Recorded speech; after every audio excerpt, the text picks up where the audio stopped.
Well, what's going on, my fine feathered YouTube chicklets? I'm finally back a little bit better than I was. Still a long ways from good, but I'm better than I was. And I'm going to pick back up on this Martin guitar, Carlos amplification system installment. But first, before I do that, I'm going to get you, bring over here and show you one more time, tell you what all's got to happen, because I like to keep everything together. If somebody watches this video and didn't see the one where I started this job, then they're not going to know what's going on. There's a part 1 to this. Well, there's another part. I can't remember how many there was. But I started on it and then got sick and couldn't see. Lost my sight almost. And I got it back right now. And that's why I'm going to do this right now. Still not better. But I'm kind of getting there slowly.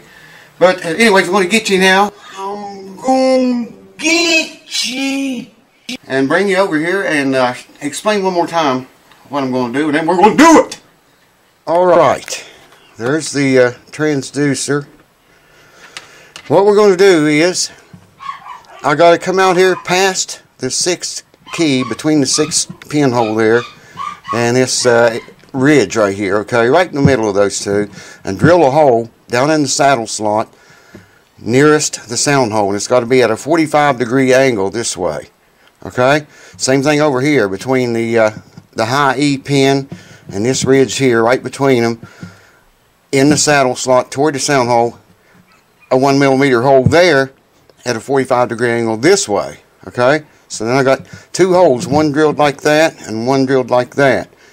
Alright, then I got to route a channel from one hole to the other one, which will be nearest the sound hole, 1mm wide and 1mm deep. You with me so far?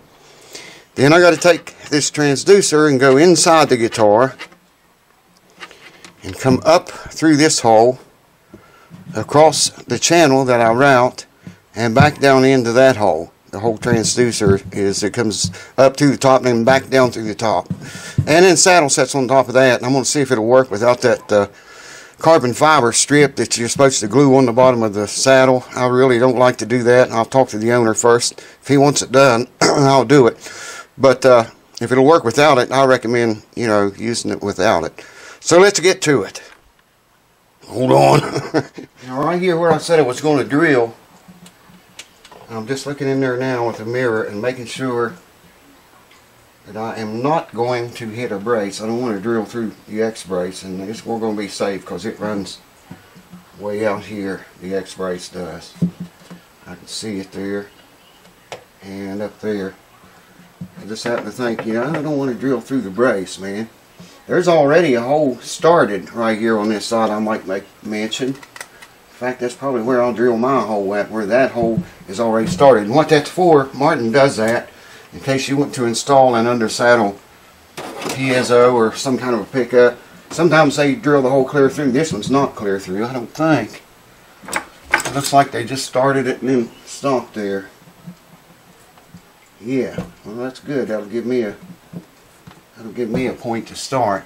So let me get geared up here, get a drill and a 1mm bit, and we'll get into this thing. Now, actually, I'm going to drill my hole a little bit farther out this way than that is, because that's in too far. That'll let that pick up. It'll just be better if it's out there a little bit tiny farther. Hold on. I'm going to start by drilling straight down so my bit doesn't slip on me.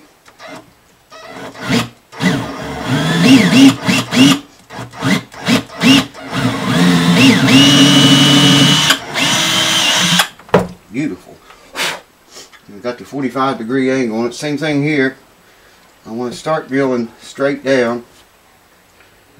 Woo! Drilling holes in a Martin guitar. I'm just letting the weight of the drill do most of the work. It keeps sliding up here. This drill's messed up. You can't really tighten that up without this piece, and it's stripped out. Broke a long time ago. Anyways, I got it tight now, I think. We're about to find out.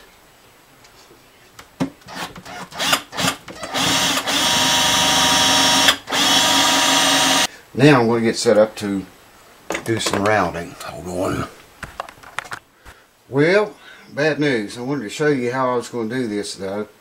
I drilled the 2 holes, put the bit in the router, and then got it lined up. I stuck the bit down in the first hole. Okay, that's my starting point right there where the blue tape is, and that blue tape's the ending point. Anyways, stuck the bit down in the hole, marked it, got my angle here. So did the same thing on the other hole, stuck the end of the bit down in the hole and marked it here for the second place for the bit to stop. Broke the damn bit off. I mean, 1mm bit's not very big. I can show it to you here. I don't know if the camera will even pick that up or not, but the end of the bit is gone, if you can see that. And I don't have another 1mm bit. If I do, I can't find it. Might have one up in the other shop. Have to go look tomorrow, but that ends it for tonight because I don't have one down here. Or I can't find it anyway. I'm going to look some more.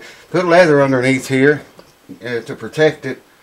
And this is turned exactly the same angle the bridge slot is. Now I've got another bit. The next one I've got I can find, it's 2mm, but that won't do because that's almost as wide as the bridge slot is.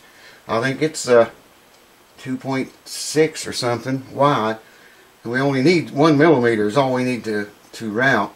But shit, I'm all set up, ready to go, man. All I do is just, if I had the bit, set it down in the drill hole, which line up with this right here, the blue tape, and route it across to that, keep it flat again here.